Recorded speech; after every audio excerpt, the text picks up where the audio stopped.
మన శరీరంలో కణజాలాన్ని జబ్బుల బారిన పడకుండా రక్షించడానికి, హాని కలిగించే ఫ్రీ రాడికల్స్ని నిర్మూలించి దీర్ఘరోగాలు, క్యాన్సర్స్ రాకుండా రక్షించడానికి యాంటీ ఆక్సిడెంట్స్ బాగా ఉపయోగపడతాయి.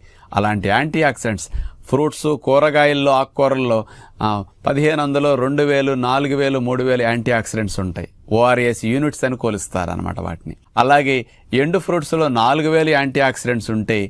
అట్లాగే ఎండు విత్తనాలలో అయితే మాత్రం 5000 నుంచి 10,000 ఓఆర్ఎస్ యూనిట్స్ యాంటీ ఆక్సిడెంట్స్ ఉంటాయి.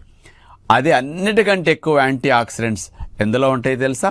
నెంబర్ 1 లవంగాల్లో 3,14,000 ఓఆర్ఎస్ యూనిట్స్ లవంగాలు యాంటీ ఆక్సిడెంట్స్ ఉంటాయి. నెంబర్ 2 యాంటీ ఆక్సిడెంట్స్ ఎక్కువ ఉన్నాయి దాల్చిన చెక్కలో 2,67,000 మరి ఓఆర్ఎస్ యూనిట్స్ యాంటీ ఆక్సిడెంట్స్ ఉంటాయి. ఈ రెండు టాప్ నెంబర్ 1, నెంబర్ 2లు కాబట్టి కొద్ది మోతాదులు అప్పుడప్పుడు వాడుకుంటుంటే యాంటీ ఆక్సిడెంట్స్ బాగా వెళతాయి.